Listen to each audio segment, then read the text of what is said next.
Welcome to 5 Dubs by MDDC Press. I'm your host, Rebecca Snyder, the Executive Director of the Maryland, Delaware, and DC Press Association, which represents news media in our region. 5 Dubs focuses on the who, what, when, where, and why of local news media. We'll talk with the journalists about the stories behind the news. You can find more information about our guests in the show notes or on our website, www.5-dubs.com. Hi, I'm in the studio today with Emily Ristow, who is the Director of Journalism Strategy for the American Press Institute, so API. And welcome to the program, Emily. Thanks so much, Rebecca. It's great to be here. It is so delightful to have you because you were the keynote speaker at the Press Association's recent conference. And when I heard your keynote, I thought, well, we cannot hide Emily's light under a bushel. We have to pull her keynote into a wider audience so that we can really, have those takeaways. So to sketch out and not to build up so much that you're like, oh my gosh. So much pressure. Yeah. So much pressure. But you were one of the coordinators of sort of API section of the table stakes program. Mm-hmm. And you talked a lot about, I think it was the 5 takeaways that you had from that program. And so why don't we start off with telling us a little bit about what you do and what API does and what this whole table stakes thing is or was.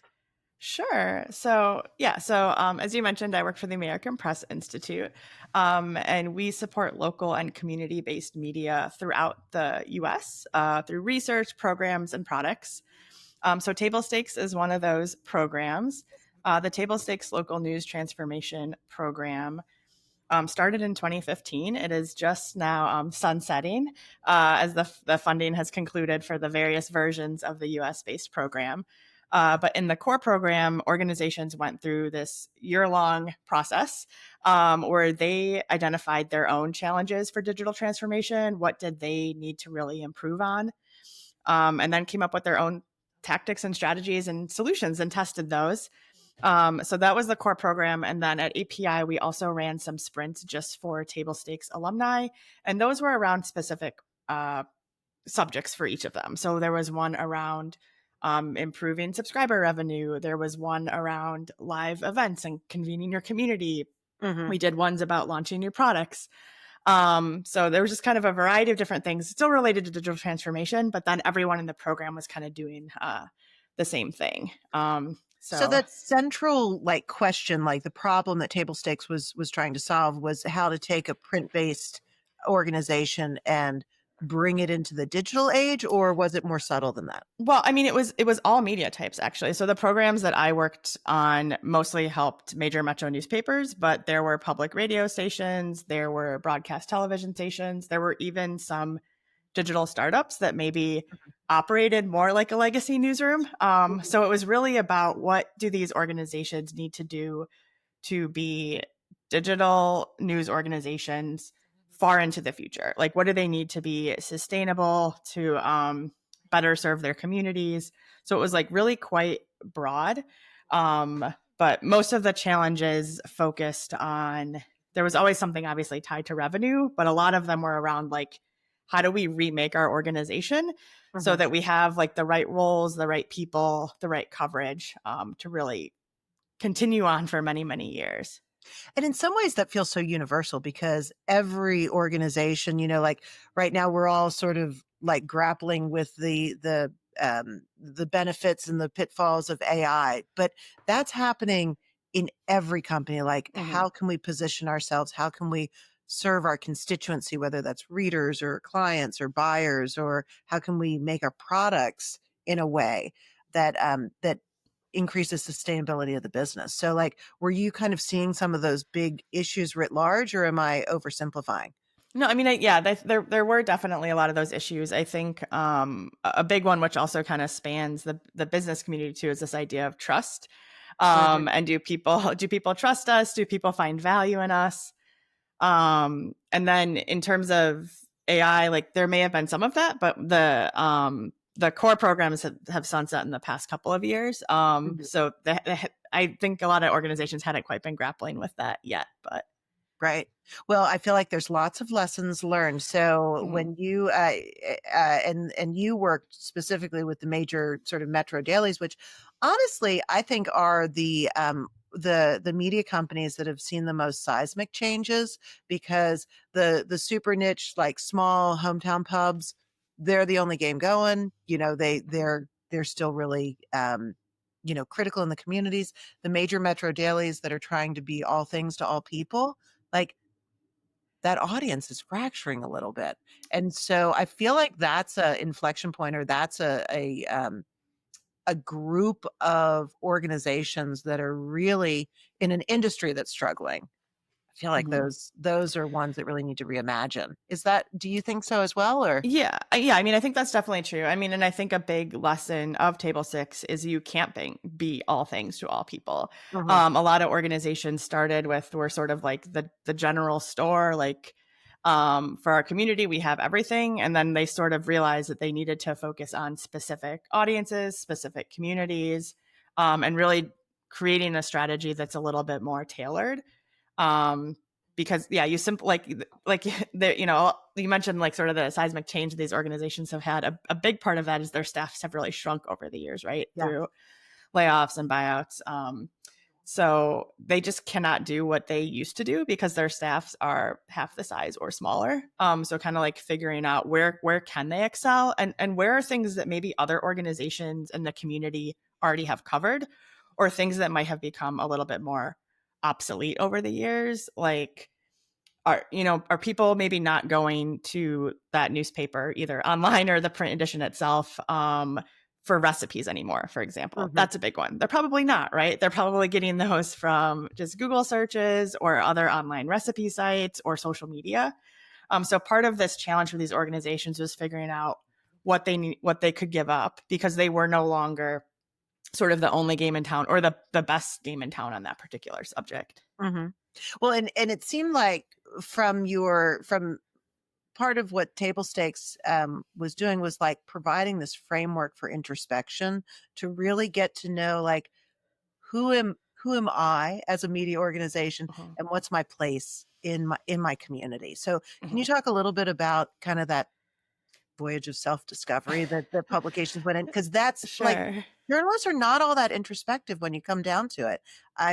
Because we're so focused on getting the news and going Mhm, out and doing, like, okay, and here's the need and we're filling it, as opposed to like really contemplating sometimes. So mhm. was that a challenge to sort of get people into that framework? Yeah, so it sort of depended a little bit.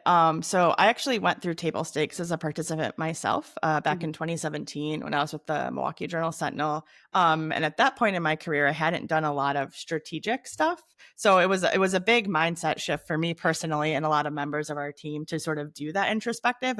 mhm, Because before it was sort of like, okay, like we know we need to do this thing. Like, what's the process to execute on that? yeah, And now we were forced to think, well, do we need to do that thing, or what thing is better, or what's the value of that? What's sort of the trade off? So in that core table stakes program, it really relies on these tools of performance. Oh my gosh, what metrics or PDC, yeah, the these KPI? performance driven change. Sorry, I always go to the acronym. I'm like, what's that middle word? Performance driven change, which were developed by Douglas K. Smith, who helped start the table stakes program. Okay. So we call it challenge shaping, and it is kind of a multi-day event. When the program used to be in person, it took place over kind of a day and a half. As some of the programs moved to virtual, it was spread out over a few days. But you really go through this whole process. You take this kind of evaluation to sort of develop, to sort of get an idea of where your deficits are, where your challenges are. Like, are we doing this thing? Are we not doing this thing across like a bunch of different categories, both like staff as well as like coverage and products and things like that. You then come up with like an overarching from to statement that describes like where your organization is now and where you want it to be, which can be a really powerful thing to then share with others in your organization. So you all kind of have the same North Star. You start sketching out some strategies, you're setting specific SMART or SMARTY goals. So Wait, you what's the I know what a SMART goal is, and just to level yeah. set, lets it strategic, measurable, So actionable. What yeah, tell so Go the ahead, tell me, acronym, tell yeah, me. because there's a few different ones. So the ones that we use are specific, measurable, aggressive yet achievable, relevant, Mhm. time bound. So that's SMART. And then when the programs that API runs, we do Smarty goals, which is something that we have borrowed from the management center here in DC. But the I and the E stand for inclusive and equitable. So Okay. that's something we want to make sure is part of the goal setting process too. And that may be what the overall goal is about. It might be who you're involving within your organization, or it might be some of the metrics and measurements that you're using too. So that is one thing about performance driven change tools and table stakes overall is it's very outcome and impact oriented. Mhm. Um, so you really want to make sure that what people are doing is toward their larger goal, right? We're not just like checking activities off of a list. So you go through this whole challenge shaping process with your team. I should mention it was a team based program, right? So there were multiple people from the organization, from different roles, from different departments, which was also a big shift for folks, right? Like Mhm. you may be sitting down with like an ad director that as a editor in the newsroom, you maybe saw their name on some emails, but you didn't interact regularly either. So that was like another big part of the program. But you go through that process where you're identifying your strategies and everything. And then you work with a coach to figure out how you're going to actually test those. And most people kind of take on an agile method approach where they just pick a small chunk of it, test that, iterate, and build on it as they go. Because the big thing with table stakes, and I think I mentioned this in the keynote too, is like there is no perfect plan. And Mhm. a lot of times when organizations think about big transformational change, they spend years developing this plan, but they're not doing any testing along the way. So it can really like fall flat. So table stakes really just encourages you to like to get trying and get doing stuff too, which I think has been really helpful for organizations. Well, and I do feel like when so many organizations do a strategic plan or whatnot, it's often like this. It's a huge lift, and you Mm-hmm. spend so much time on it. It feels like this silo over here. But if you don't figure out ways to like weave it into your everyday life, like Yeah. bring it up at meetings, like map it out in different ways, it really can just risk sitting on a shelf Mm-hmm. and being this esoteric idea. And so I loved the practicality of what you kind of brought to it. And so, um, tell me the takeaways that you found most powerful that people who, unfortunately, funding's done for the this version of the table stakes. So windows closed. But if Mm-hmm. people are trying to, if organizations are looking to innovate or mulling their strategy, what are the takeaways that you felt were most important out of your kind of version of table stakes? Yeah. So there's two ways I kind of approach this. So I did write a larger like digital transformation guide that came from all of the programs in terms of sort of Okay. like the 5 categories of strategies. Mhm. Those were adopting a product thinking mindset, diversifying revenue, practicing engaged journalism, collaborating internally and externally, and managing people through change. But that Mhm. is a lot. So how I kind of like boiled it down to like 3 kind of actionable steps that organizations could take, and these were the ones that I mentioned in the keynote. Those 3 were center your community in all of your work, Mhm. experiment, fail, and iterate, and stop doing what no longer serves your mission and goals. That sounds so simple. So let's unpack those a Yes. little bit. And I love the idea of centering your community, and I think sometimes, no matter what industry you're in, you get caught up in the you part of Hmm. your industry, as opposed to recognizing that it really is for someone else or for some community. And, if we can center that community or that client or that end user in the work, Hmm. you're never going like, I think it comes into these themes of relevance. Yeah. So tell me a little bit about, what centering your community really, really means to you and those takeaways. Yeah, I mean, you use this word just now, I think, in terms of like serving the community, right? It's really about centering, serving the community, and that can mean a number of different things. I think, like when I was in an organization, participating in these like news brainstorming meetings, it was sort of like, well, why do we decide that that's a story and that's not a story? And some of the divide we saw there was like, well, some of the staff was younger and lived in the city, some had families and lived in the suburbs, and sort of evaluating, how does your news organization decide what is newsworthy and what's covering, and is Mhm. that in alignment with the communities you're actually trying to reach and serve, or is it in alignment with the editors making the decisions? That's a big Mhm. one. Thinking about how you're telling those stories. Are you telling them in the way that the community wants to receive them, or are you, I mean, well, an example, you mentioned print papers before. Like, is your community going to either subscribe to the print paper or go and, buy it at the gas station or whatever? Or are they getting most of their news online through apps or social media or Mhm. website, or, are they searching Google to find out what's going on? So kind of thinking about how people prefer to get that information. Um, and also just like the backdrop of all of this, right, is like, how are you keeping your own biases in check Mhm. throughout that story selection process, with the reporting, with the editing? And then a lot of these organizations that have been around for a while have caused a lot of harm in their community over the years. So how are you kind of reconciling for that harm? How are you thinking about building trust once you do reconcile?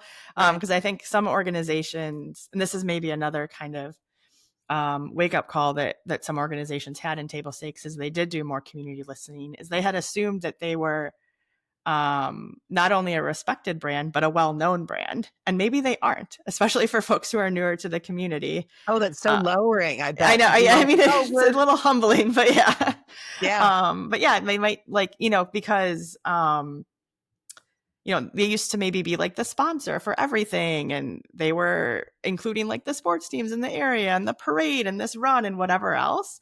And now maybe these newspapers or other legacy media don't have that sort of visual presence throughout the community.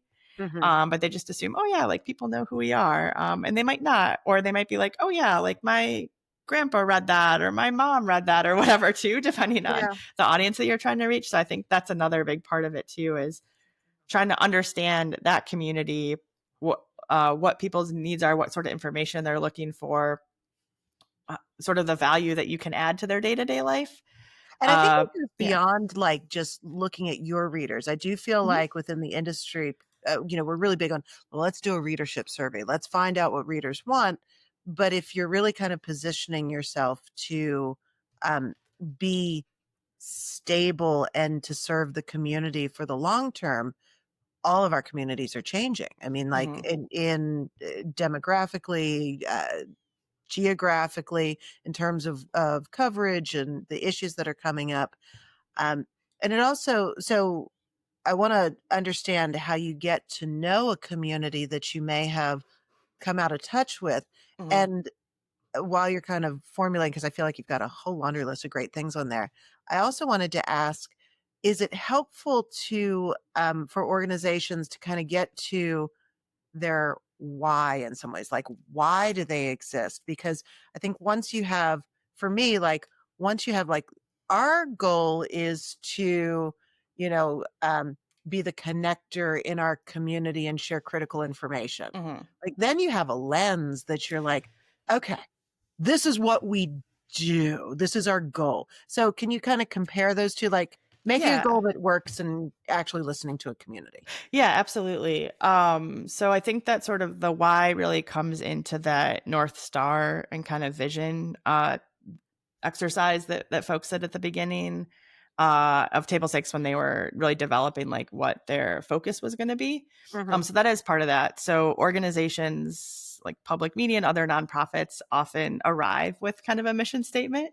Mhm. So some of the conversations for them might be, does this still feel relevant and timely? Or if we were to like shift how we think about this for the purpose of this program, what might we change? Do they Whereas like, come do they mhm. come in with that, like, goal and mission because they're so fundraising driven, Well, I or mean, it's on their website usually. So so I they think have that's just, yeah, I think okay. that is a part of it. Yeah, like, yeah, when you do fundraising, you tend to have a more like visible mission statement. Certainly, other like for-profit organizations have developed that as well. But I would say, in like, well, you know, when I started, I don't know if the Journal Sentinel had a mission statement or not. It wasn't something that we really talked about. We had sort of a general idea. So part of it was like, yeah, like aligning what did we see um, as the main mission and purpose for the organization. So there's that sort of like internal alignment, and oftentimes people no I would say no one comes up with we're going to make a bunch of money or anything like that. Right. Usually the mission is very like community focused, right? It's helping people, it's holding the powerful accountable, it's being crucial to people's lives. You know, that's the sort of themes that you see across the missions, and Mhm. obviously then you need revenue to support that mission. Right. So that's sort of the backdrop of this. But in terms of the listening sessions, I'm really glad that you mentioned this distinction between like your current readers and audience and the larger community, because that's really important, right? Like, you part of what you need to do is just grow your overall audience and serve more of your community. Mhm. So for that, there's like a number of different like tactics and strategies you can use. We did a program where we helped organizations really think about community listening. So those Mhm. folks followed kind of a multi-step process that was also informed by API's inclusion index work that they had done up in Pittsburgh with a number of organizations there. But that started with just showing up to community events, and Okay. not to write a story, but to be there and meet people, just sort of get to make those one on one connections. And then from there, they invited those folks that they had met and maybe some other community leaders and kind of movers and shakers that they knew, to some listening sessions. And those listening sessions were really about what those people wanted to talk about, what they wanted to know. You know, you don't invite people in and be like, "Well, what do you think of our newspaper?" Right. Like that's not a question. Like, that's not how you start, right? It shouldn't be about you. Like, you know, it's along this theme of centering the community, right? So you should be trying to figure out what they want to know. So you might ask questions about, what do you think is really important to celebrate in the community? What are some problems that you want to solve together with the community?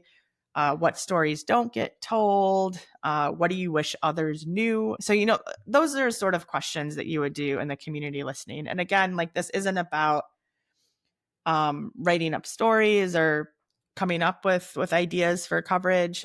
It may eventually lead to that, but it really is Mhm. about, you know, better understanding, and just gathering more information, and kind of building trust with folks too. Right, yeah, because it is totally tone deaf, like, you would never walk into a party and try and make friends and be like, "Let me tell you all about me and why I think I'm great," and God it's Hmm. like, that's just not the way nobody would come to that, uh, Right. n you would be a pariah at the party, Yeah. and so I think yeah, I love that idea of, like, making it broad enough so that you're getting actionable actionable anecdotal data. Hmm. Like knowing, yes, you're kind of like convening focus groups, but being strategic about like we need community leaders in here, and also kind of understanding, especially in a major metro daily, there's lots of communities like those are audiences that have a lot of strata. So Hmm. like who are you focusing on? Because maybe you're and I loved the idea of getting into format because in a lot of more mobile communities, you know, they're certainly not going to be looking at print, but they're probably not even looking at you know, they're not looking at your website. They're looking at, you know, TikTok. They're looking at all Hmm. sorts of things. So, um, how do you? It feels like at some point you have to always talk about format and like the practicality of feeding that beast, and maybe that gets into the experimental and the stop doing something takeaways. But Yeah. when you feel like you've centered your community and you have a good sense, then testing and Hmm. sort of making those forays. How do you make it? How do you test in a way that gives you a good sense of how something's going to go without making it so ponderous that it collapses? Right. Great question. um, yeah. So I think it is You're really just seeing my like, scars here. yeah, it really is just like taking a piece of it. So, like, if you think that from what you've learned, like, people are interested in more food coverage. So, using an example from the Kansas City Star, so they saw that like people, it was something they had really cut back was sort of like dining out, restaurant coverage. Mhm. But they saw a desire for more of that. So they're like, okay, well, let's try, like, let's for a few months run an experiment where we'll take volunteers who will write a column about their favorite dish at a local restaurant. So they didn't, come up with this plan and then like make the case we need to hire like 3 new food writers or something like Right. that, right? It was just like, okay, like, journalists love free food. I think I mean, everyone loves free food, but Sure. food is is a huge motivator in newsrooms. So this experiment allowed them to like cover the meal. So the journalists got some free food out of it. They got to do something that was a little more fun and lighthearted than what a lot of them were doing on kind of a day-to-day basis. Um, and then they wrote the column. So it was a chunk of the editor's time, right? Because there was an editor who now had additional content they needed to read, and like the visual staff, of course, had to go and like take photos to accompany these restaurant reviews, do some videos and things like that.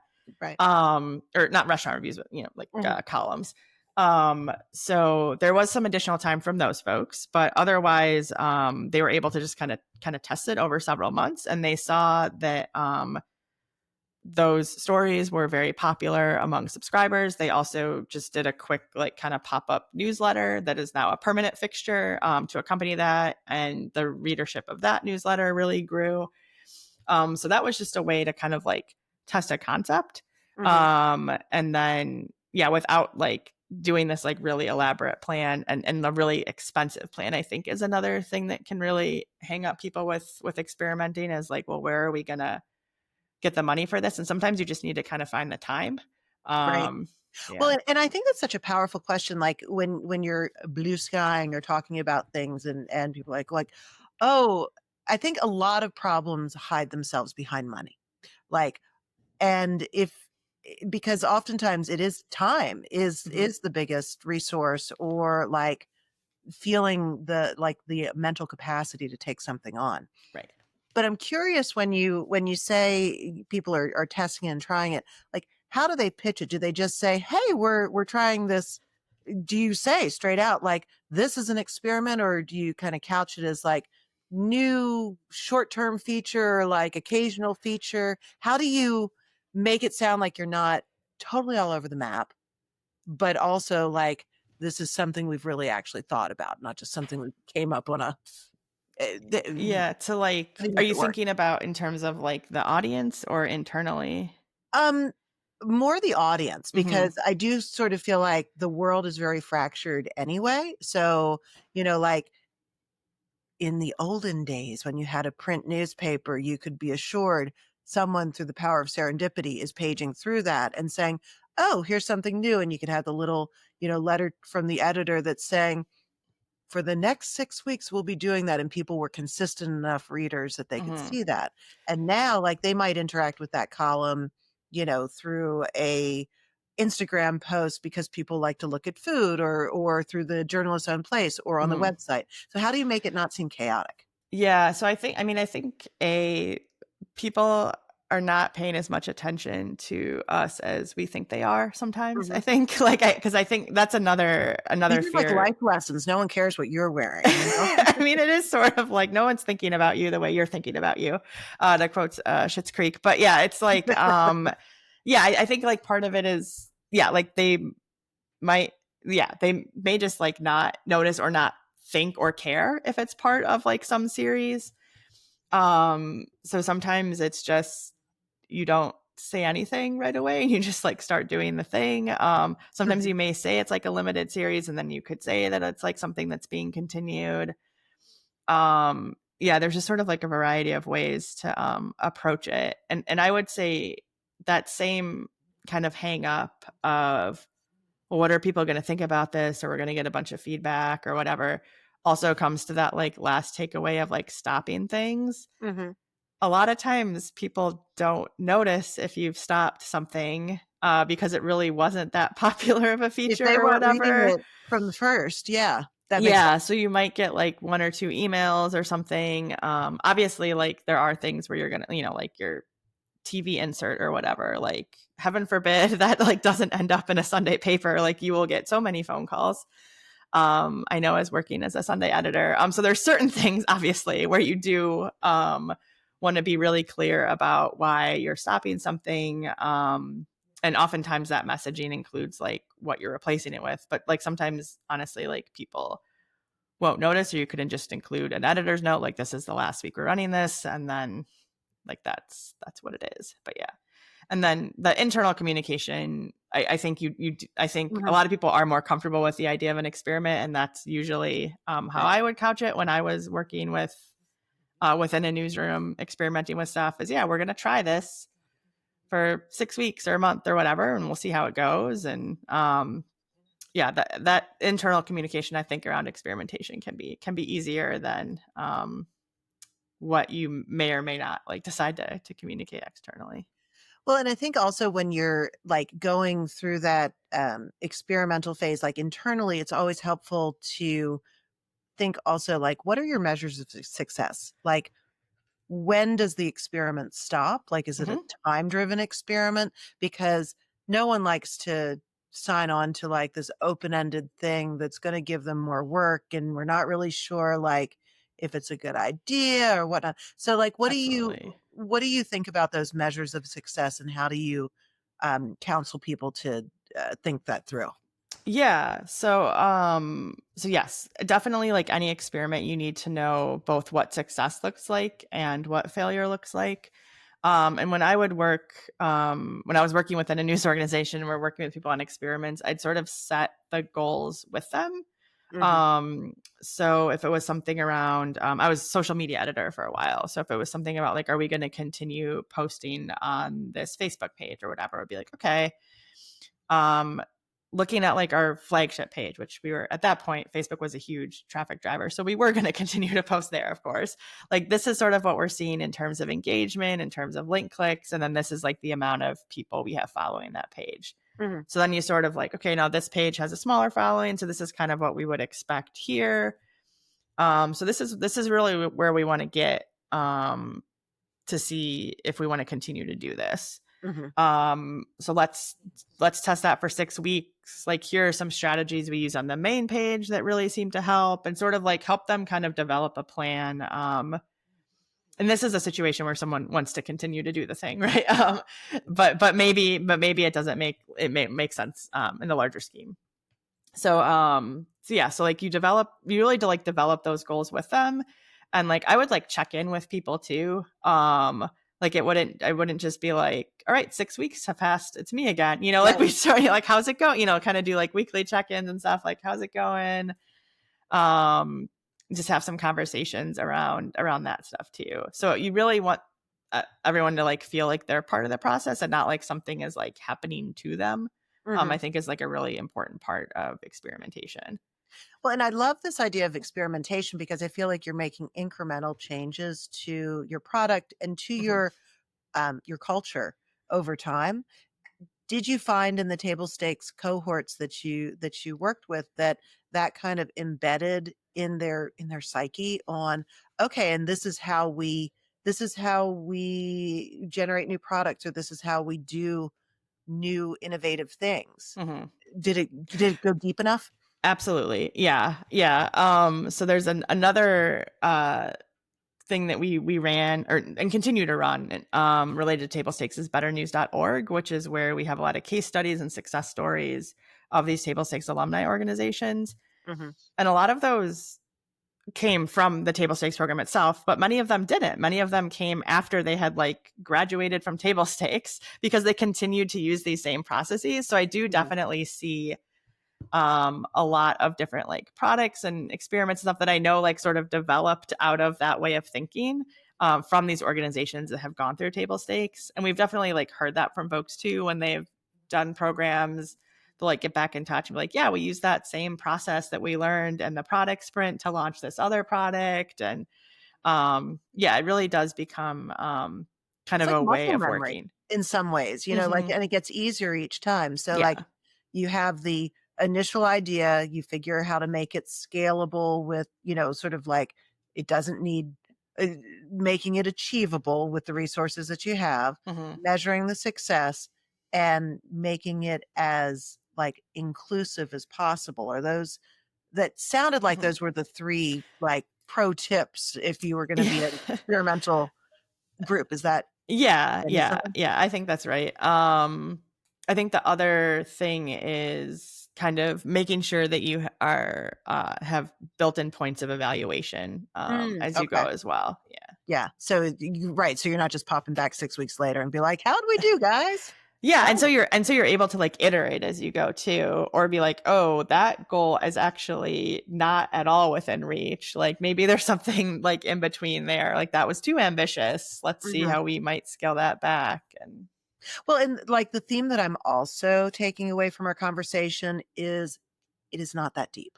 Like no one's setting their watch by, your features or what's going on. And if we just have a little bit of freedom to feel like, okay, we're gonna let our seam show. We're still putting out good work, but we're trying different things mhm, and we're transparent about how we're trying it, both internally and externally.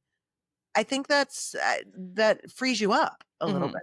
Yeah, yeah, and of course, all of these things are also within, like, the ethics and practices of your organization Oh, too, like, no one is 100%. Yes. experimenting with something that feels like, "Oh, like, that feels, like, too far off from what I thought this news organization was." But yeah, yeah, and I think too, like, someone in a different session I was in today said the same thing too about, we're, like sometimes people forget, like, we're, like, people in our community. And that's another thing too that some of these experiments can show too that there's like people behind this journalism. Right. Because I think sometimes that can be forgotten, right? Anyone who's answered the phone in a newsroom knows that people forget that sometimes that there's like another human, right? um, Well, yeah. So. I think there was that Pew study just, a year or 2 ago about how few people in the US think that they know a No. journalist, Mhm. and sort of really personalizing that news to be like, "Yep, I am part of this community." It's not some, like, bot or someone coming Mhm. from out of carpetbagging in and sharing the news. Like, we live here, we go to the grocery store, our kids go to school, all Mhm. those types of things. Yeah. Um 100%. so, and that final takeaway of stop doing something, Mhm. I think if you have all these great experiments that are like, well, that didn't take us a lot of money and like it was just an incremental lift, you can get all these new projects, Yeah. but something has to give because, and I think the industries in general are very much like, well, we'll just do more with less and keep With it way going. And less. so Yeah. talk about just right sizing because nobody wants it to be a burnout situation because that's not going to be Absolutely. sustainable either. Yeah, yeah, for sure. Yeah, so the stop doing list concept was something that the team that I was on at the Journal Sentinel kind of stumbled upon when we were working as our team. Or again, we had all these things we wanted to try, but we just felt like we didn't have the time to do those. Hmm. So we just pulled up a Google Doc and like made a list, and then we started color coding it as we worked through things. So that became a little bit more of a formal exercise in Hmm. subsequent table stakes cohorts. But it Well, asks you when to you kind made of. that list, actually, I just Mhm. want to stop Yeah. there for a second and be like, what types of things were on that list? Like, we don't need to edit 3 times, or we don't need to do like, did you like go in a process way, or was it more coverage, or Yeah, was I it mean, other? so that list was truly just a brain dump that then sort of got kind of like organized. But things on that list included quite a few process things in terms of like how we were posting on like different social media accounts Mhm. manually in a way that like didn't really matter. There was this Facebook Live politics Right. show that we did, which was a huge production. Literally, in terms of video production, it was also a podcast. Clips were pulled from it. It pulled in a bunch of different reporters. There were some other sort of like mindset shifts. Like, we're not going to all show up for the 3 p.m. news meeting and just read the budget lines that everyone also has like sitting in front of them. We're not going to make an interactive for every, just for the sake of making an interactive. We're not Mhm. going to spend extra time hand coding these pages for investigations for every single one unless it helps tell the story better. So there were some things like that too. Just some things that had sort of become like, oh, we can do that now and it's digital, so we're going to do it. Right. And then there were some things like, we're not going to just write things to fill print holes, or if we do need to fill a print hole, we're not necessarily going to put that story online. So I think what, like, when we first sat down to write that list, we thought it was going to be a lot of like traditional, like, quote unquote print stuff, but Mhm. it was mostly digital things. Oh, interesting. Yeah, that had just be sort of come like, oh, like at some point in the past however many years, this was a thing that we figured out we could do. So now we just like do it by default, whether it really like makes a difference or helps tell the story or helps the audience. Well, I So some think of digital yeah. has those big traps because, like, you don't have, space constraints in a digital world. You can do everything. It's so cool to have, like, Hmm. "Oh, well, we'll, pull up related stories, but you have to tag those, and we'll have to connect this," and, like, you can do really cool stuff, Hmm. but I love that idea of, like, does it serve the story? Does it hit what we're trying to do? Right. And then the other part with digital is you have data that you don't have with like a print product, Right. right? So you can Yeah. also be like, actually, this doesn't seem to really make a difference. Like, we spent X a number of hours like hand coding this page for this investigation, and it had fewer page views than this other one that we just posted as a regular story, but spent time on the headline, or, like, whatever it is, right? So that is also the thing with digital that can be helpful, is like, yes, you can do all these cool things, but you also have the data to see whether it made a difference. Yeah. Well, and it strikes me that, when you make that list, it's not everybody's least favorite thing that's on the list. Sometimes it's people's, like, passion projects, like, I'm the one that really worked so hard on that investigation, and I think, it was absolutely critical to do that. So, like, Mhm.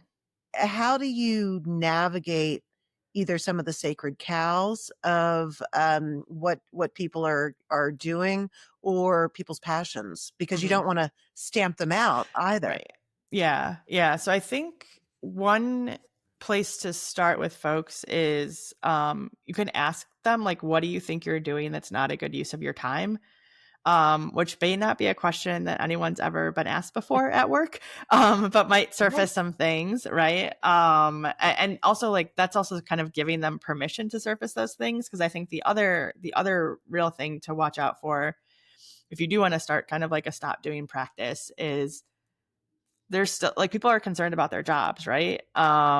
This is an industry where you're always kind of looking over your shoulder and wondering like when the next cut is going to be. Mhm. So you want to make sure that people don't feel like they're volunteering to have their job work cut or their work cut, right? Like, it's like, so really how you're framing these conversations, I think, is important, in terms of like, you can do a lot of really, really valuable things. What are you doing now that you don't think is contributing value? And then it can be either you have way too much on your plate. That's great. Like, let's take that off your plate. Or okay, that's off your plate. So what else do we want to do here? That, like, is there something new you want to try? Is like, can they be part of one of these experiments or whatever? So I think also kind of like how you're framing that conversation. Well, and that flip question of, like, what do you think is not the best use of your time, Hmm. and what do you wish you had 2 hours a week to work more on? Right. Yeah. And, like, make it really tangible. It's not like Hmm. you're not talking like, "What do you wish you had 20 hours a week to work on?" Because 'Cause that'll Right. be a really different answer, but, like, Yeah. what do you think you could do? Like, what would move it forward? Yeah. Absolutely. No, I think that that can be really helpful. And so, in that, do you also experiment in that same way in the stop doing portion of things? Do Yeah. you set the metrics? Do you experiment, or do you just, like, see ya? Yeah, I mean, I think, yeah, so some things it is like, oh, thank goodness we got sign off to finally get rid of this thing. No experimentation needed. But other times it is, like you mentioned, like if someone feels really strongly about something, or if it's sort of like a passion project for them, then you might treat it as kind of like an experiment, right? So we did this with a few newsletters at the Journal Sentinel. A colleague of mine directly led this, but I worked with her to kind of think about, well, what are the metrics that we're looking for this particular newsletter? What would we want to see those be to decide that it's worth the amount of time that is being put into it each week? So in that case, like we kind of developed some metrics there. We had I can't remember now whether it was like 6 or 8 weeks. It depended on how frequent the newsletter was published, certainly, but so it was time found, right? Mhm. And then we treated it as an experiment there. And like some of the newsletters, it was like the authors were like, okay, I really want to hit this goal. And they started experimenting with some other stuff in the newsletter that helped reach that goal of having a higher open rate or having more link clicks or whatever this, the particular goal of that newsletter was. Mhm. And like, that's great. Then they were like, mission accomplished. This newsletter now does what we hope it can do. But in some cases they weren't able to. So then you do have to like sunset the product then. But they Right. were really involved in the process. It was, you don't like just go up to them and be like, okay, your news, like this is the last week you're running that newsletter, like say Right. goodbye to your Right. audience or whatever. Like it's, it really, people have, very deep emotional attachments to what they're doing. Most people are in journalism with some sort of service mindset, right? So they Mhm. do worry about their readers and their audience when something gets cut. So I think really including them in that process of deciding whether to ultimately like sunset something is really important. And I'm just thinking like those three strategies of center your audience, fast experimentation, and stop doing something. Mm-hmm. Like that's a tactical series that you can apply. But then the five kind of big strategy buckets that you started off Mm-hmm. talking with are more sort of like the flavor and sort of like the if the tactics are the what, your five strategy buckets are the how. So Mm-hmm. can you I think, and so I'm checking in with you. Does that make sense or totally off base? Yeah, I mean that makes sense. I mean the sort of tactics fall under some of the strategies as well, pulled from some It, of those categories. But yeah, I think I think the way that you described it is one way to kind of like organize it in people's minds too. yeah, and then so what's those five again? Yeah, I know we just started Yeah. talking a half hour Yeah, ago. so it was adopting a product thinking mindset, diversifying revenue, practicing engaged journalism, collaborating internally and externally, and managing people through change. So I do feel like when you're in those tactical spaces, like it's almost like the lens or the grinder that you're using. Like you have to check each of those five boxes Mhm, in your process, or else it's not going to be like it's not going to kind of be centered change or effective change mhm. Or yeah, um, or lasting change too, or right? lasting Like, change. because I think Right. yeah, I think we can all like remember like something that some big change initiative that lasted, a few months and then sort of fell by the wayside. So, Right. And I do feel like when you have a lot of failed change, like I can remember being in environments where like our publisher would just get like this great idea and we'd be doing it. mhm, And then his attention would turn somewhere else and we'd be like, all right, well, you just keep doing it. And so like you collect a lot of lost toys that way. And mhm, so um I do feel like sustainable change is important, but then when you collect too many lost toys, you also kind of get that culture of like, well, we just have to sit through this latest exciting idea and things will go back to the way they were and people will leave us alone. So yes. I do feel like, you know, having that 5-point checklist of the how in the centering community, experimenting, and stop doing something Mhm. process, like you can really calcify your community if you're not keeping those strategy pieces in place. Yes, yeah, that sort of like this too shall pass mentality. Right. Yes, yeah, and I really sympathize with that with folks who have been through a lot of changes like that. So so one of the things that we help a lot of organizations with in table stakes was this idea of going public and staying public. And that speaks to some of what you were talking about, is like, how are we aligning this across the organization? How are we helping people understand how they individually are contributing to this? And like, how are we communicating that this is not just the latest fad or the temporary thing? Right. But and like tie it to these like larger goals, and communicate the milestones along the way too, I think is really important. Yeah. And so as we finish up, because Mhm. we could talk for hours, Right. but who has the time? Tell us a little bit about sort of what you've seen the benefits of the table stake program, and working in this way to some of the groups that have come through the program. Yeah, I mean, I think like, uh, you know, groups that like organizations have like very specific and impressive goals that they've reached. They've done double digital subscriptions, they've increased revenue, like, all of that sort of stuff too. I think the sort of lasting impact that we see is something we talked about a little bit earlier, in terms of the kind of the mindset shift. It sort of changes the way that people work and work together within these organizations, how they approach problems, how they approach the sort of like constant change that we're under, because they're like, you are always going to be like iterating and changing and experimenting. Hmm. So figuring out how to juggle all of that, how to like, keep that larger goal in mind. I think those are sorts of the things that I think have been most impactful from table stakes, as well as just expanding people's ideas of what is possible, Uh-huh. and like providing some hope with that as well, I think, and seeing their fellow cohort members succeeding, seeing different ideas that they can like steal and adapt and try in their organizations.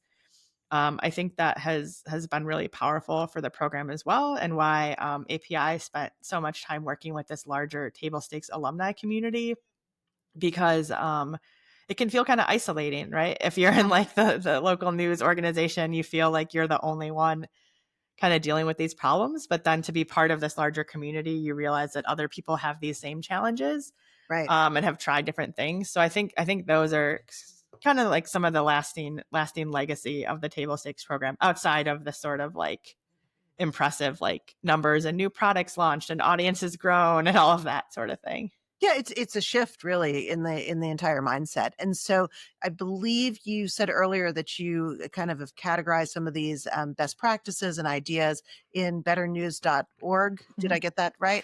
Yes, yeah. So betternews.org exists as a resource, something that API has managed since 2018 for the table stakes program, and we're continuing to bring case studies from across local news, not just from table stakes alumni. And then I also wrote the digital transformation guide from the American Press Institute, which highlights those 5 strategy areas we mentioned. And that pulls lessons and examples of success from across all of the various table stakes programs, not just the ones that API managed, but also the ones we coordinated with. And that guide also includes a bunch of like worksheets and checklists and workbooks. So if you're like, yes, I want to try this, there's a resource linked in there that's like free to you, that you can just copy and start filling out. And you can actually like get started trying a lot of these things. And that's on your just straight out your website. And I don't recall Yeah, the that's on americanpressinstitute.org. Okay. All right. Well, Emily, always such a pleasure talking to you. I feel like everyone needs to go back, pull the worksheets, start innovating and thinking through their real challenge areas. And I just really appreciate that you've worked so diligently with your cohort to come up with the takeaways and really kind of analyze some of the secret sauce that will help journalists stay in business and relevant and serving their communities for years to come. So thank you so much. Yeah, thanks so much for having me and allowing me to share it with more folks. Okay. Thanks for listening to 5 Dubs with Rebecca Snyder. Please subscribe and leave us a 5-star review wherever you download your podcasts so that others can find us. What do you want to know about local journalism? Email me at rsnyder, SNYDER, at mddcpress.com. Interested in supporting our podcast and journalism? Please donate to our 501c3 Press Foundation. Find out more and see the full episode list and show notes at www.5-dubs.com.